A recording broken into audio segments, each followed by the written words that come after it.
Lovely, thank you. And welcome everybody. And thank you for giving up your time this evening to come and hear about local nature recovery strategies in Sussex.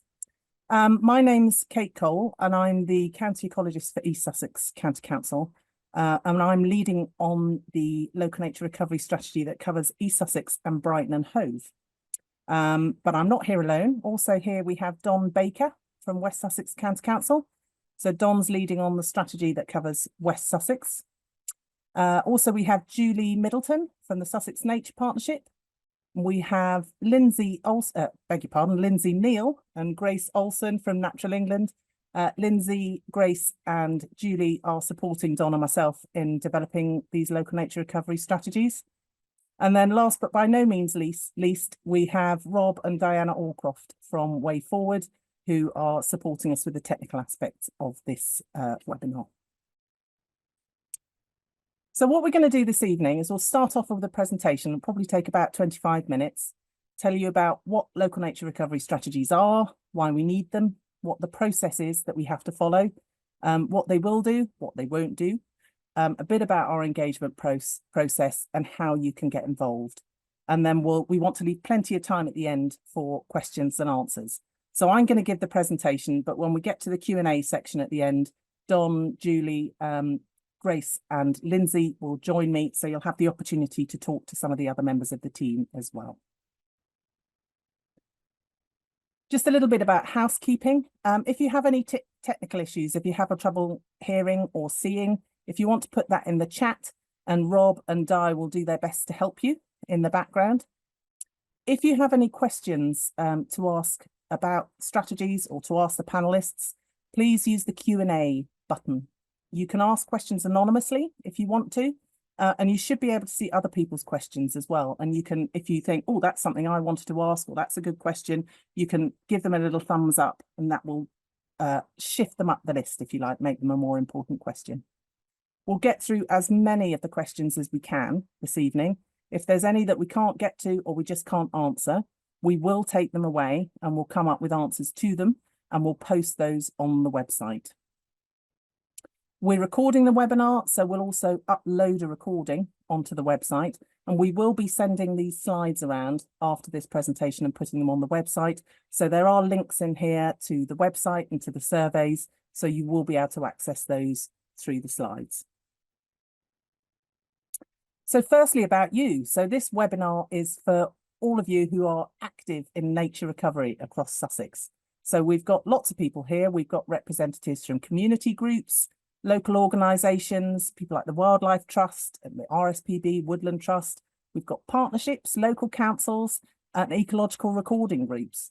And we're aware that a lot of you are volunteers. So we're really grateful that you've given your time to us this evening, and hopefully that you'll give the time to help us with these local nature recovery strategies in the future. But basically, you're the guys who are doing action on the ground. You're deeply involved in the natural environment, and you've got a huge wealth of local knowledge, experience and expertise. So we think that you'll play a key role in both the creation of the strategy and possibly more importantly in its delivery. So what are local nature recovery strategies? Well, they're a new statutory function that comes out of the Environment Act, and they're meant to agree at the local level what the priorities and actions are that are needed for nature's recovery and all the wider benefits that we get from a healthy environment. So they're a legal requirement that cover the whole of England. They're being done at the landscape scale, predominantly at the county level, although not necessarily. So East Sussex includes Brighton and Hove as well. And they're collaboratively produced. So this is the key point here. They're local plans for local wildlife being informed by local people. And there are 48 of these strategies being developed across England, and they're led by responsible authorities who are appointed by the Secretary of State. So we've got two strategies that cover Sussex. East Sussex County Council is the responsible authority for the strategy for East Sussex and Brighton and Hove, and West Sussex County Council is the responsible authority for the West Sussex strategy. Once all these 48 strategies are complete, they'll join up to create a countrywide nature recovery network. So don't worry too much about the detail on here. This is just to give you an idea of who's involved in the development of these strategies across Sussex. So whilst we have two strategies across Sussex, one for West and one for East, we've decided to create these together or to work together to produce them. And we're doing that under the banner of Sussex Nature Recovery. And this means that we can share resources and expertise, but we hope that it'll also reduce the impact on some of our shared stakeholders. Because we're working in this joined up way, we've got a board who oversees how we do that and the budget.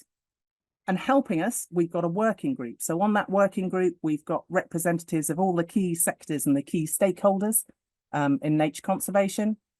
We've got a supporting authorities group. So local planning authorities are given a very specific role in the development of these strategies in the regulations.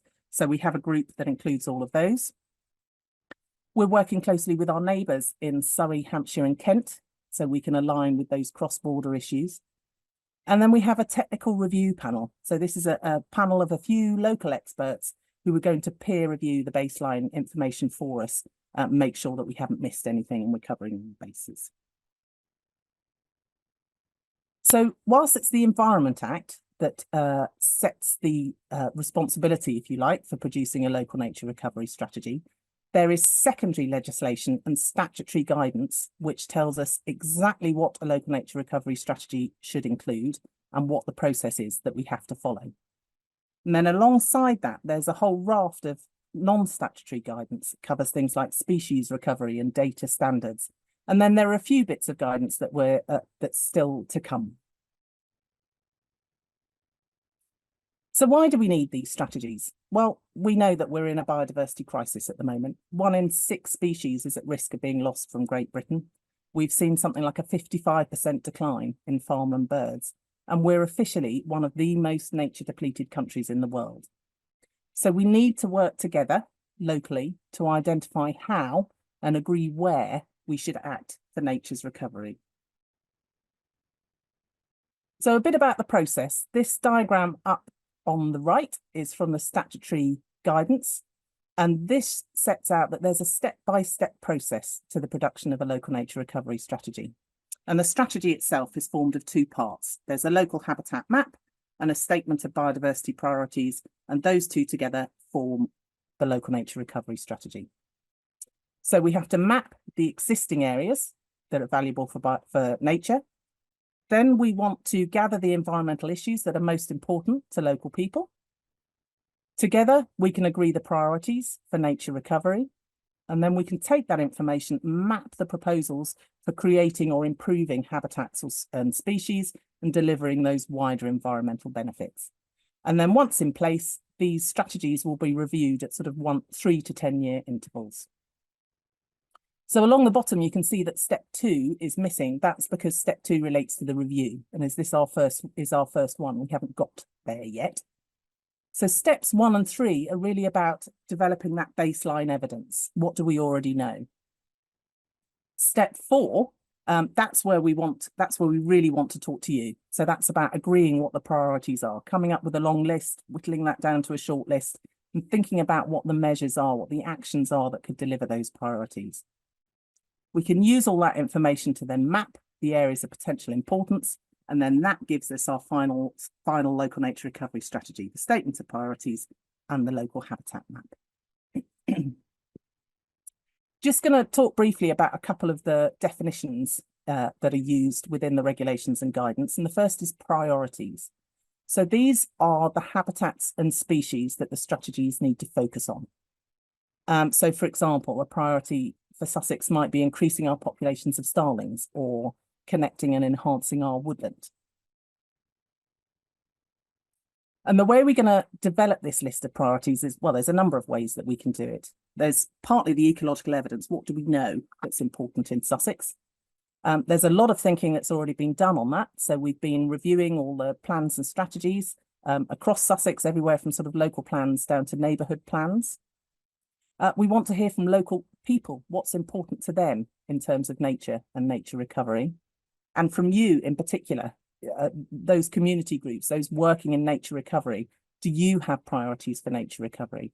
And all of that will help pull together a long list of priorities, and then we can work together to whittle that down to a shorter and more manageable list. The second definition is measures. So measures are basically achievable actions that can be taken to deliver those priorities. So for example, it might be planting a wildflower meadow to help pollinators, or planting trees to create corridors between woodland. So really, these measures, these actions are concerned with the creation or improvement of habitats or the recovery of species that are deemed to be a priority through this local nature recovery strategy process. And to be captured, they need to be realistically achievable in the next 5 to 8 years. So that might be because there's an existing delivery project or plan that's already doing that. It might be that there's a excuse me, viable funding stream. So for example, biodiversity net gain. It might be that we have support from the stakeholder that owns or manages a green space, or that you have the capacity to influence management of a green space.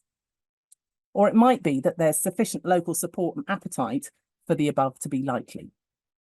So if measures meet those criteria, they can be put forward for mapping within the LNRS. Now, many of you are actions focused and you've got direct experience of implementing measures. So we want to tap into that knowledge, see what we can do and capture what you're already doing. This is not about starting from scratch. It's about acknowledging what's already going on and giving that a wider framework. So what do these strategies aim to deliver? It's all about these Lawton principles of being bigger and better and more joined up in terms of habitats and species. And it's about supporting national targets as well. So one you may have heard of is 30 by 30. That's a national target to have 30% of the country designated or protected by 2030. And it's not just about the wildlife for wildlife's sake. It's also about all the wider benefits or services we get from a healthy environment. So health and well-being, clean air and water, healthy soil, flood management, carbon storage, all those sorts of things. So, as I said, it's not about starting from scratch. It's about helping to direct future effort and funding. So, for example, biodiversity net gain, which is something else that comes out of the Environment Act. It's not about saying this is the site where biodiversity net gain should and will be delivered. It's about directing funding into the areas that will deliver the greatest benefits.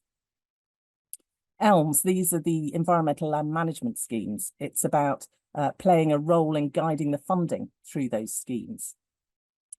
They will inform the planning process and the duty that all public authorities, including planning authorities, have to have regard to biodiversity.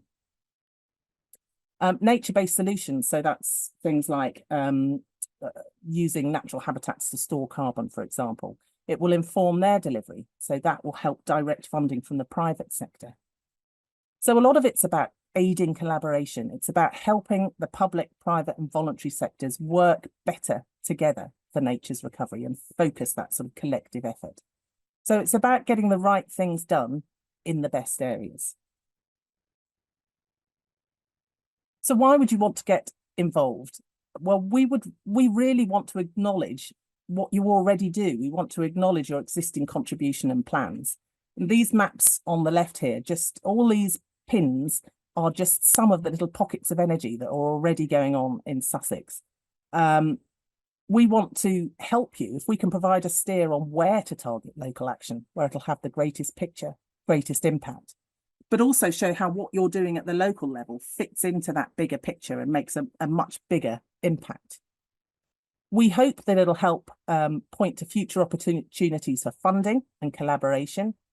But really, this is an opportunity for you to contribute your opportunities, your concerns, your time, your knowledge, and we would really like to gather that. So what's in scope of a local nature recovery strategy, and possibly more important, what's not? So what they will do is bring forward opportunities to create or improve habitat and support species recovery. And they'll capture deliverability and provide evidence to support processes like biodiversity net gain. What they won't do and can't do is protect more spaces for nature in Sussex. So being mapped or identified in the strategy doesn't confer any new protections, and it can't dictate how land is used. So landowners may put forward measures for action on their land, but if it's captured in the strategy, it's a recommendation. It doesn't put an obligation on that landowner to carry out that measure.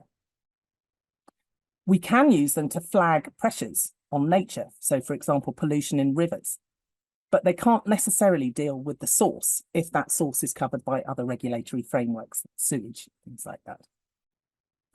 They are a material consideration in the planning process, things like local plans and neighbourhood plans. The weight that will be given to them is for the decision maker, and they'll obviously need to balance that against other national and local material considerations. You also want to point out that there are quite narrow guidelines as to what can and can't be mapped that we have to stick to. So the local habitat map that I talked about earlier has two parts. There's the existing areas of importance for biodiversity, that's the first part, and the second part is areas that could become important. For the first part, there's a really narrow list of what we're allowed to map. It's basically designated sites and irreplaceable habitats, and that's it. The second part, we're told that we can't use indiscriminate mapping. We can't map everywhere that could be important for biodiversity. We need to have at least a broad understanding that a measure could be delivered there in the next 5 to 8 years. And if we have and we can, then we can capture it and map it. In terms of timescales, we are pulling together the baseline evidence at the moment. So, for example, the APIB, that's the areas of particular importance for biodiversity. That's the first part of the map. We've pretty much got that done because there's only so much we can put on it, and some high-level stats on areas protected, areas of priority habitats, those sorts of things. We've been looking at trends and threats and pressures on habitats and species. We've been reviewing the plans, policies and strategies across Sussex and where there are already priorities and opportunities within them. And then all that information is being pulled together into a description of the 2 LNRS areas and the opportunities for nature recovery. From now into the summer, this is the kind of our core stakeholder engagement. This is where we really want to hear from you about gathering priorities and measures from you as an individual and also as a group or an organisation. In the autumn, we'll pull all that together and start writing up the strategy, ready to go out in consultation in early 25 and publication in the summer. So these are some of the things that we've been doing towards engagement. And as I say, you'll have these links when you get the slides. So we have a website that covers both of the strategy areas now, that's Sussex Nature Recovery. And on that, we have a public survey. And thank you very much if you've already completed this. We've had loads of completed surveys, so that's fantastic. You can sign up to an e-newsletter, which will keep you posted in terms of webinar dates, workshop dates, things like that. And we'll be running county level webinars in May. Landowners and land managers are possibly the most important stakeholders we've got because they actually own the land. So we started engagement with them early. We had a webinar for them back in November 23, and we have a survey aimed specifically at them. And we're taking a kind of bespoke approach to landowners and land managers, working with existing groups like farm clusters and working through known land management experts. For you, those who are active in nature's recovery, we have a more detailed survey, which we'd love you to fill in. Briefings such as tonight. We're developing an interactive mapping tool, which I'll speak a bit more about later. And we will be holding workshops in the near future. So how do you get involved? Well, we think you'll play a vital role in these local nature recovery strategies. We want you to help us identify the real priorities in Sussex and what we could do to deliver them. So if you can promote the strategies to your community through your networks, that would be brilliant. Please do take the detailed surveys. We would love to know if you have any existing priorities for habitats or species recovery, if you have any live plans or projects to deliver those priorities, or if you manage land that you think could be better used for nature. This is partly to inform the strategy, but also just to help showcase the incredible work that's already happening across Sussex. And again, I'll come on to the mapping tool in just a second. And please do attend future webinars and workshops. We'll publish those dates as soon as we can on the website. but really we want you to help us work through how these priorities could be delivered. So just a little bit about this interactive mapping tool that we're developing. The eagle-eyed amongst you will spot that this is Kent and not Sussex. That's because we're developing it from an app that's being used in Kent. And this is a way of capturing some of the actions that might not necessarily make it onto the final local nature recovery strategy map, but still showcases all that's happening and helps that coordination, helps people work better together. So keep an eye out for this. Hopefully this will be available in the next few weeks. And in the meantime, please do take the survey and sign up for the newsletter. Okay, that's it for the presentation. There's, if you want to get in touch, there's the email addresses for the East Sussex and West Sussex strategies there. But for now, I'm going to stop, invite the others to come in and join me. And hopefully Rob has been running through your questions and we can do what we can to answer them. We have indeed. Thank you very much, Kate. We've already got several questions coming through. Please do keep them coming in the Q&A. We're going to dive straight in if everyone's ready on the panel on a topic that's quite contentious, which is the use of glyphosate for spraying verges and pavements. And I'm just going to sort of open it up because it's quite a good question around sort of the scope of LNRS and the extent of influence that it has. So we've got a question that's stopping this practice. The West Sussex County Council sprays the verges and pavements with glyphosate. Stopping this practice would be potentially hugely beneficial to the county's biodiversity. And would you consider agreeing to adopt such a move as a priority for nature's recovery at the county level? I think I should comment on that one, Rob. Okay, so I mean, I can't go into the specifics of that particular issue because I haven't come prepared for that. However, all potential priorities and measures put forward, such as this, will be considered and taken forward for consideration in line with the regs and guidance that we have to follow. However, with this particular request, I can go back to our highways maintenance team for a discussion on that particular subject. But one thing I did want to mention is that all the priorities and measures that go forward have to be achievable. So for that to go forward, we would need some measure of approval by the body that's undertaking the practices that we would like stopped.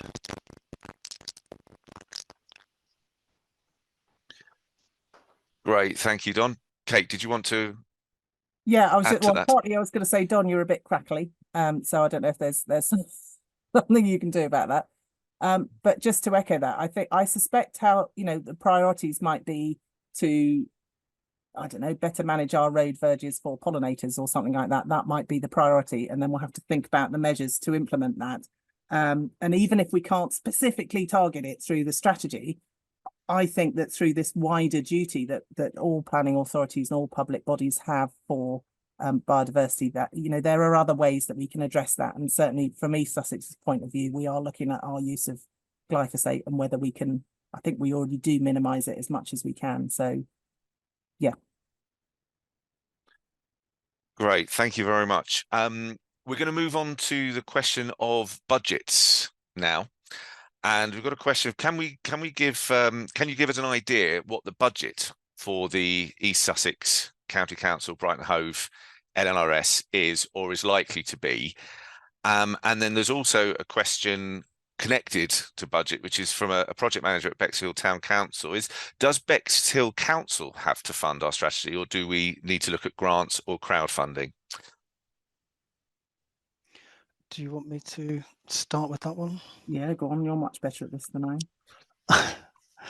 Okay, so for East Sussex County Council, adding together the seed funding with the burdens money that we've been given, the total for the project up to March 2025, that's just to produce the strategy, it's not to implement the strategy, comes to just shy of 350,000. So that's including the seed funding as well as the burdens money.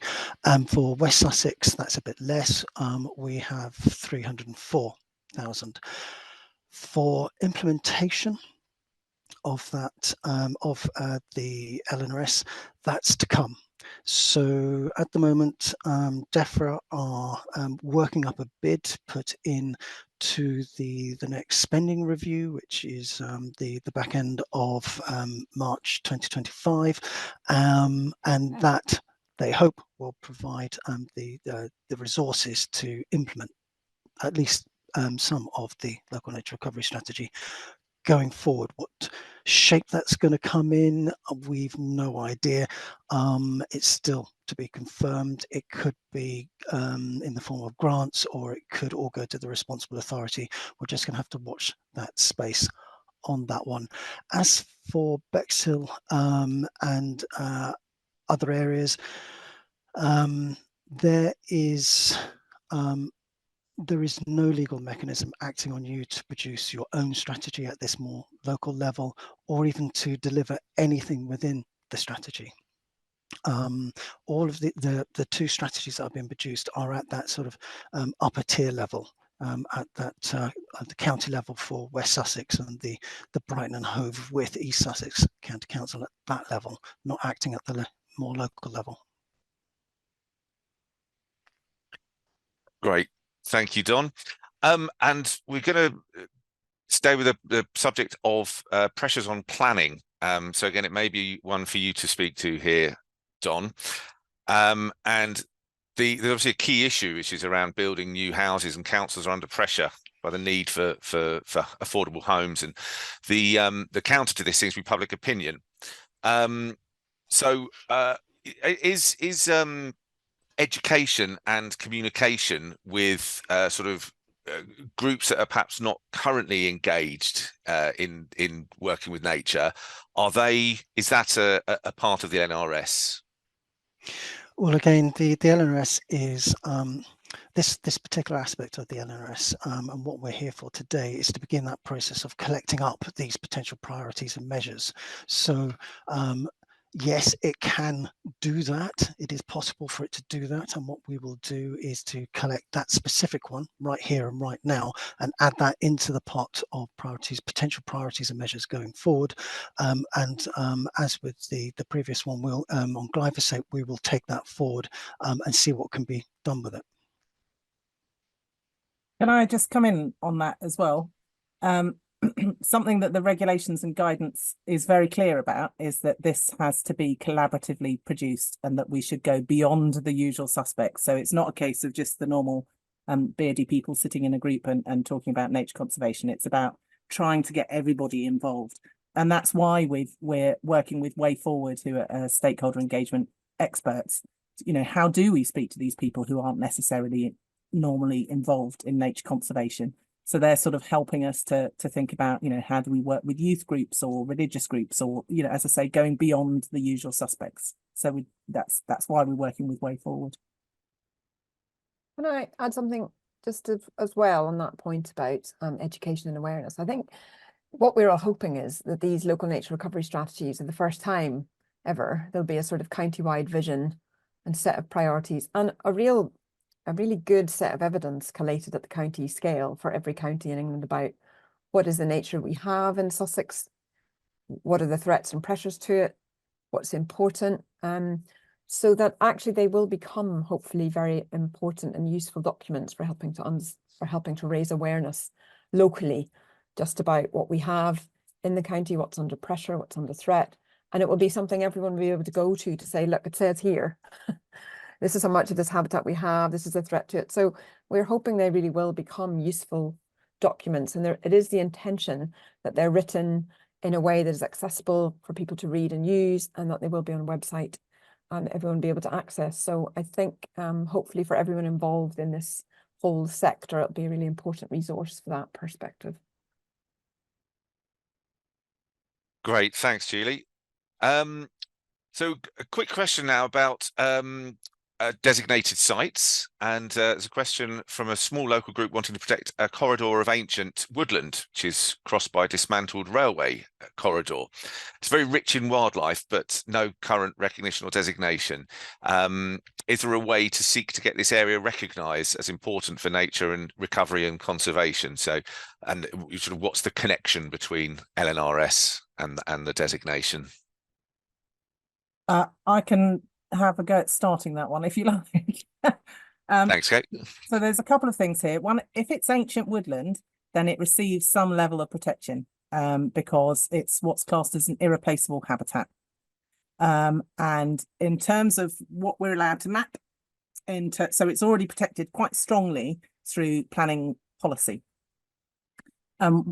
Within that first part of the map, the areas of existing importance for biodiversity, we can map irreplaceable habitats. So that would be captured within that first part of the habitat map.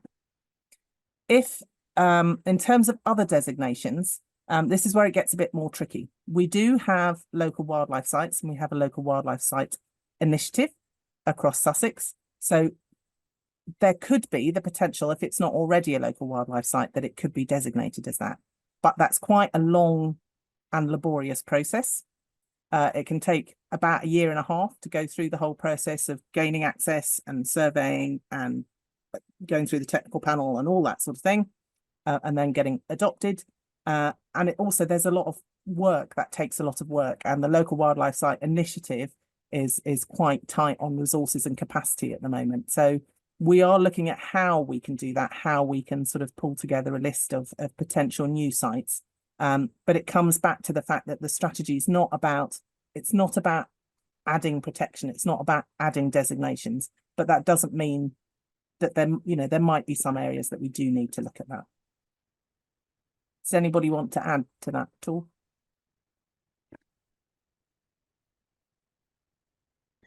Okay, let's move Sorry. on. Oh, sorry, Don. I had trouble hitting the right place with my mouse. Just to say that I just wanted to highlight there is no mechanism within local nature recovery strategies to designate any site.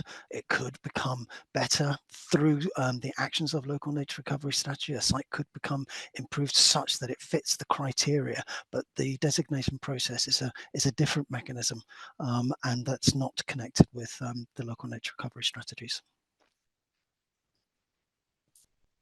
Great, thank you. We're going to move on to the subject of landowners now. So it'd be great to talk in general terms about landowners and their involvement in the LNRS, but there's also 3 specific things I'd like to raise from questions that have come in from the audience here, from the attendees. First of all, will landowners be notified before their land is mapped? Are we engaging with town and parish councils as landowners? And then how can people work with us to engage with specific landowners? So, for example, there's a local nature reserve which is surrounded by fields, and they'd love to connect to a nearby woodland. We know the landowner is considering selling, but would love to preempt that or make it financially viable. So there's 3 questions in there. It's about notification of landowners before their land is mapped. Are we engaging with town and parish councils? And then how can people engage through us with specific landowners, if at all?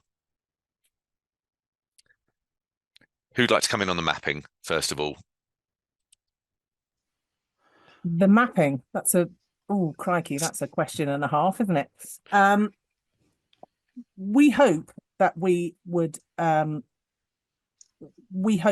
speak to the landowners before we map it. And if a landowner particularly doesn't want their land to be mapped, we can't map it. If you specifically say as a landowner that you do not want your land mapped, then it will be taken off the map. So we will do our best to contact the landowners before we map anything, and they will be given the option as to whether they want it to go on or not.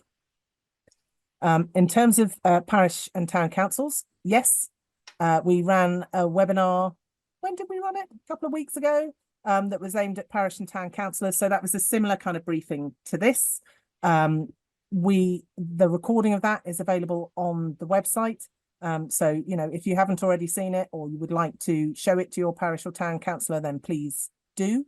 But but we would like them to get involved through the surveys, either as individuals or as a group. If they're doing something in particular for nature conservation, then they could do the more detailed survey.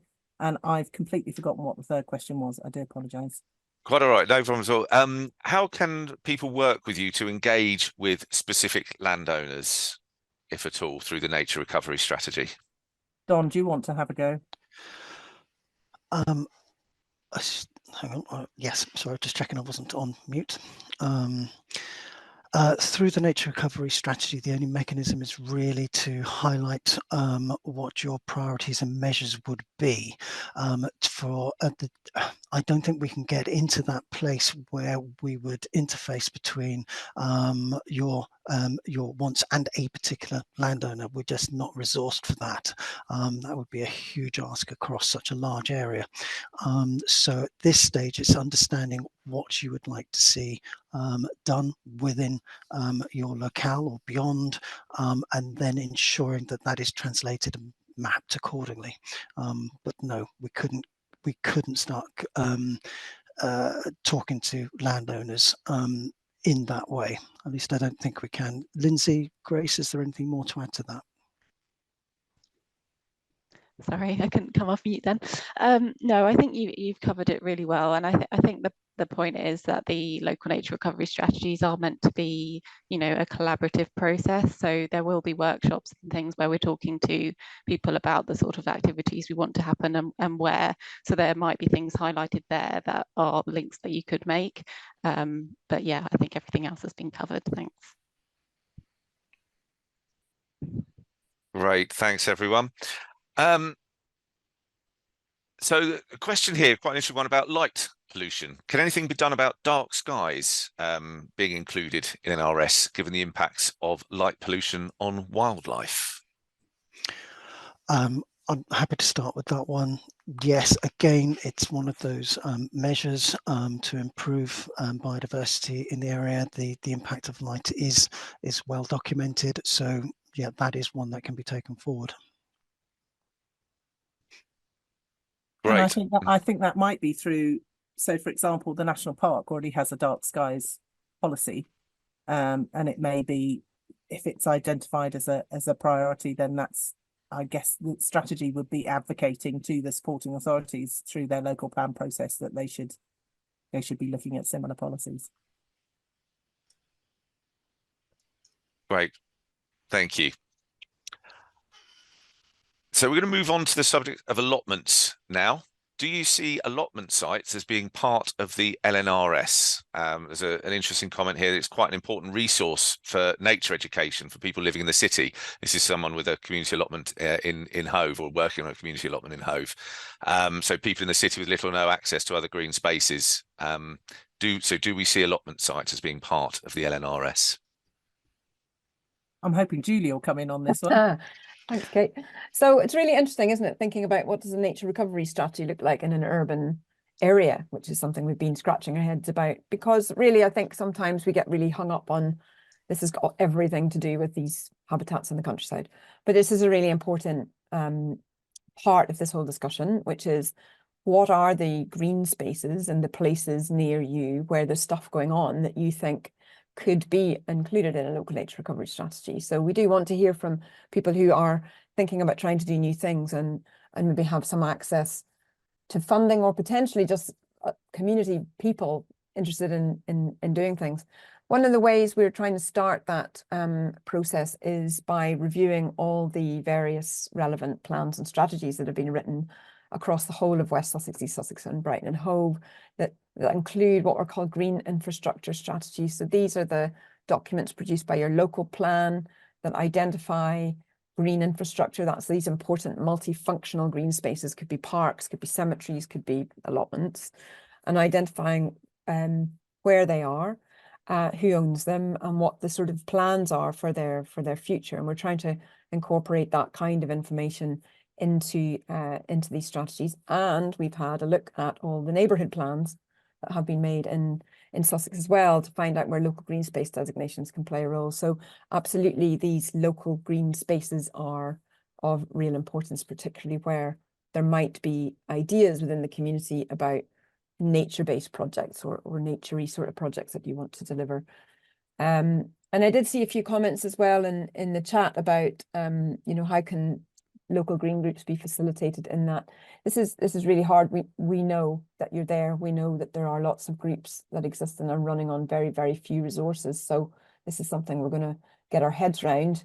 And certainly the place to start is to understand who you are and where you are, which district you're working in, and getting a sight of just what you're trying to do. So hopefully the mapping tool that we're going to launch will help with that, and we'll be in touch, I think, about a bit more work on that front. So hopefully that helps. Great, thank you. So is that and forgive me if you cover this in your answer there, Julie. There was another question of what's the earliest point the map will be available to others? Forgive me if you covered that in your answer already. Various maps. So let's just clarify that. So there is one map that everyone will begin to see very soon. That's the areas of existing importance for biodiversity. That's our designations, basically, our irreplaceable habitats. That's something you're all familiar with. And there was someone asked a question earlier about surely designated sites will be mapped. Yes, they will be mapped on that, and landowners haven't got a choice in that, because there's a statutory requirement. We have to do that. So that includes local wildlife sites as well. The first time, so that's be available very soon to see. There'll be the mapping tool we talked about, which is this little web-based thing which you're going to be able to click on that and add your project. We're hoping that'll be on stream the next couple of months, so information on that will be on the website. And then the very final map about what the priorities and measures are and where they will where they are, there are options for delivery. That's going to be part of the very final drafting of the strategy, which will be hopefully in draft form by the end of the year, beginning of next year. Great, thank you very much. So we've got a question around, again, sort of extent and what we're kind of interested in with the LNRS. As someone saying they're trying to understand what projects we might want to include. So as a couple of examples, there's a sort of wildlife biodiversity corridor being intended to be made between two existing conservation areas. They're yet to get grant funding, but they're hopeful.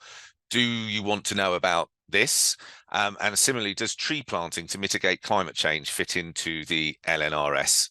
So, for example, a project in Bexley-on-Sea, they've benefited from several tree planting projects in recent years. The UN has declared Bexley an International Tree City of 2023. So would things like that be want to be included? Yeah, no, absolutely. And I've read all your brilliant tree stuff you've been doing in Bexhill. So I think absolutely this is about understanding what's been happening, what is going on the ground, and what's contributing to some of these really important targets around climate change. So yes, absolutely. And in terms of the other one, which is where a local group's already identified that there are important wildlife sites and there's a potential corridor that could be made between the two. Absolutely, because I think part of the role of these strategies is to say what's a priority to try to do, because and deliverability means there's energy and there are people and there's interest to try and make it happen. So absolutely, I think we'd like to know about that and consider how best to reflect it in the document.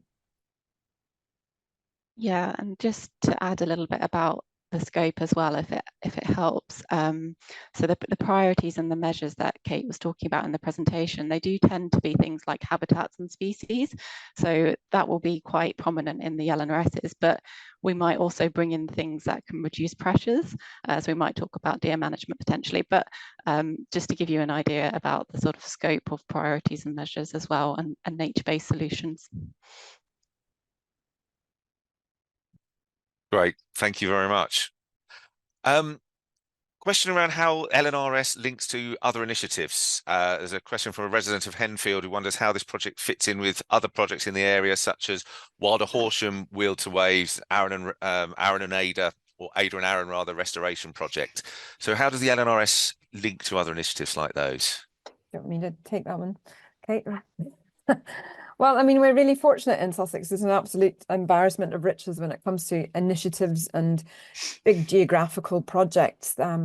Lost Woods project in and around Burgess Hill as well. There's lots and lots going on. So very, very soon we're going to have a big face-to-face in bringing together these really and strategic projects to understand their priorities for delivery for the next few years.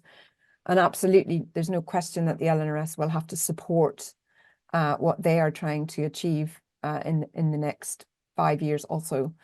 What we have to do is really find a way to understand what they can try and deliver in the next 5 years without mapping the entire envelope of their project. I mean, if we covered the LNRS map with the whole of the Wheel to Waves corridor and all the other big projects going on, there'd be no space left on the map. So obviously this is about making sure we can extract and identify the real important stuff going on, how that relates to priorities for nature recovery that have been identified for Sussex. And then they are really important enabling factors for delivery, aren't they? I mean, they're going to be really important in driving the delivery of nature recovery. So they will be key stakeholders, these big projects and partnerships, in terms of helping to shape this whole strategy. Can I just come in as well? It's just to kind of re-emphasize, you know, what we were saying earlier. This isn't meant to duplicate effort or say, you know, we're bigger and better than everybody else. It's not that at all. We're not starting from a blank sheet of paper. What the strategy is meant to do is be a kind of framework that all these existing projects, big and small, can fit into, so they can see how they fit together and how they connect, and they can say, oh, there's this project over here. Maybe if I work with them, I could get more bang for my buck, or whatever it is. It's about trying to find those opportunities within that bigger framework. But also importantly, we're learning from their experiences, their direct contact with landowners, what projects work, what projects don't work. And that's one of the things that we're hoping to take away from this session ultimately. At the end of the day, for your experiences to influence how we do things in the future. Great, thank you. Just to quickly mention, we've got about 10 minutes left, and thank you everyone for all the questions that are coming in. We're getting loads of questions, so just to reassure you, if we don't get to your question on this session, my apologies, but we will be publishing answers to all the questions that are submitted on the website after the event. So if we don't get to yours tonight, I apologise, but we will answer it by another means. So there's a bit of an oversight question. It's a good question. Who will be measuring the outcomes, and what level of accountability is there? Who fancies taking that one on? I noticed nobody else wants to come off on mute on this one. Is that the outputs of the actual strategy or the outputs of delivering the strategy? I mean, the outputs, we're being monitored, if you like, or supported by Natural England and DEFRA, who are following what we do and making sure we do it properly, and they will be looking at the outputs and make sure that we've done it the way we should do it. In terms of actually delivering what the strategy recommends, that's kind of down to everybody. There's no specific fund, as Don was saying earlier, there's no funding for delivery of these things. So it's going to be a case of we hope that in mapping these measures, we're mapping them because we say we know there's a funding mechanism that could deliver that, or we know there's a landowner that's interested in doing that, or, you know, a combination of those things. And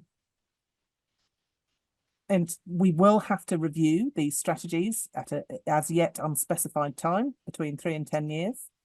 So we will have to monitor what has been achieved and what hasn't been achieved. But how are we going to do that? We haven't worked that bit out yet, I don't think. Anyone else? Just to add to that, and to reiterate what I said earlier, the DEFRA are hoping they are putting a bid forward, I should say, for the next spending review, and that is the delivery side. That is to fund the delivery side. Verbally, they have suggested that the responsible authorities may have a monitoring role in monitoring the outcomes and what happens to that money. We do not know what that's going to look like. but it is being thought about the whole long-term infrastructure of delivering a local nature recovery strategy is being considered, but we don't know what that's going to look like yet. Can I just say, that sounds very disappointing, doesn't it? But I think the thing to remember about Sussex is that we are all, we have an incredibly good network across all the different organisations involved in this kind of work, and a growing network with the farmers and landowners involved in this space. So I'm very encouraged as a Sussex Nature Partnership that the community of people involved in helping to prepare this and implementing it going forward will be there and will continue to talk and grow and collaborate after this document is developed. So this is really important. This is something a lot of us are going to put a lot of energy into, that these documents may have a date at which they are published, but we don't want them to be static, dusty things that sit on a shelf and aren't used. So we'll be putting a lot of energy into making sure that there is communication and collaboration between all of those involved in delivery, and that there's a way of understanding what is going on and what is happening and what isn't happening, so that we can keep this thing live, and that when Kate and Dawn, if they're still here in 5 to 8 years' time, have the pleasure of reviewing this, that it's not about going, oh my God, what's been going on for the last 5 years, that we will actually know a lot more, and that there will be an ability to capture that. And that's going to be really important. So we are lucky in Sussex as well, the National Park and 2 big national landscapes, or AONBs as they were called. And they are also going to be doing an awful lot of monitoring of work going on within their own borders. That's all particularly for the national parks, part of their partnership management plan. So it won't be a blank sheet of paper, and there will be a way of understanding what's happening. So I think don't panic. Yes, just to add to that, after my less than positive response,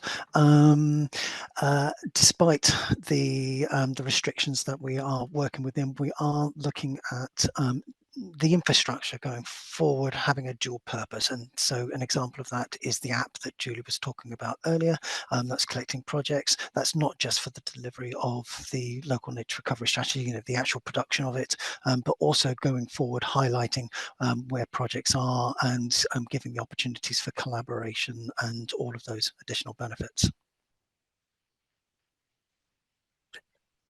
Okay, probably last couple of questions before we wrap up. With regards to the role of species surveys in the LNRS, do you see annual surveys for species such as butterflies as being important for the strategies? And if those populations are not sufficiently known, could they do with more surveying? Ooh, species are hard. So the way the regulations and guidance are written, it's very much habitat based. And one of those pieces of non-statutory guidance that I talked about was how do you involve species in a local nature recovery strategy, which is basically a whole new local nature recovery strategy in itself. So we're trying to get our heads around species at the moment. And one of the things that we want to know from you, either as an individual or as a group, is which species are the priorities. What we're likely to end up doing is coming up with suites of species for particular habitats. So if you carry out certain management measures in certain habitats, that will benefit these species and make sure they benefit the right ones. There may be some species that don't fit into any groups at all, and we need particular measures for. But in drawing up those lists of species, that's what we want to speak to you about. And it may be that one of the criteria for deciding which ones are our priorities is that we just don't know enough about them. We might know that they're important, but if we don't know enough about them, then we can't necessarily have it as a priority or a measure for it. So we're kind of finding our way with species at the moment. Lindsay, did you want to come in and say anything else? Yeah, no, I was just going to support your point really, that I think if a species needs more research, that might be outside the scope of the LNRS at this stage. But it is something that we would like to know about, because we can record that as part of the LNRS process and say we're not including this because it needs more research, and then other mechanisms can pick that up at a later date. So we are kind of hoping to record those species that for whatever reason we can't cover in the LNRS. Yeah, we're kind of working with the Biodiversity Record Centre and the recording community, if you like, or through the Record Centre, we would like to engage with the recording community to understand, you know, which are the species that Sussex is particularly important for, which are the species that would be the best ones for us to focus on. So we haven't forgotten about species. It's just a lot to get our head around. So that we're kind of working on it at the moment. Right. I just want to quickly pop in on the end of that one, just to say that we are aware of that issue and the spirit of the question. We totally take on board. We have suffered from the lack of strategic surveys in the building of this, the building of this strategy to where we've got to so far on both species and habitats. And so it is something that we are going to push for, because we need that baseline. We need to be able to scientifically say this has had an impact. These works have improved the lot of butterflies, for example, through the counties. Great, thank you. I'm very conscious of time. Okay, we're right up to the wire here. Have we got time for one more question? You squeeze one more in? We can squeeze one more in, I think. Yeah.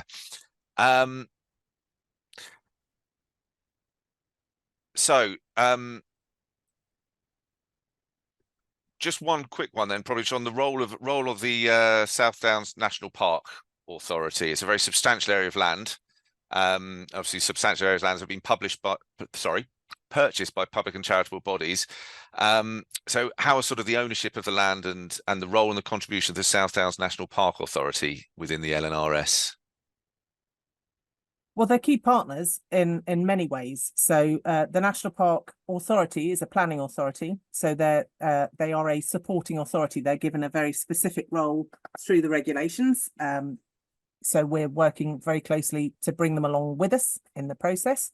But they also, as you say, the National Park is a huge area. There's lots of people with lots of expertise across it. So we're pulling them in wherever we can in terms of working groups and species groups, so we can access that expertise and get them involved in the process. Judy, I think you came off on mute for a bit. Did you want? Yeah, no, just to say that as well, that they're really quite advanced in terms of having their own plans and wildlife recovery plan or strategy, I think, and the same, developing a lot of thinking about species recovery. They also did a call for sites for nature last year, which brought forward about 70 different sites from across the park where landowners were prepared or willing to think about, putting it into nature recovery. So absolutely key partner, and very much learning for them too, because they're quite well resourced in this sector and are leading the way in a lot of the conversations. So absolutely key partner. Great, thank you. Okay, I'm very aware of time, and I know I saw popped up in the chat that somebody had to go off to another webinar now. So I think we're going to have to draw it to a close there. But we will, as Rob says, we'll take away any questions we didn't get to, and we'll look at the chat as well, and we'll come together with answers for those and get them up on the website as soon as we can. But thank you so much for giving up your time this evening to come and talk to us, and we really look forward to working with you in the future. But please do have a look at the website, have a look at the survey, and keep in touch. But for now, thanks very much.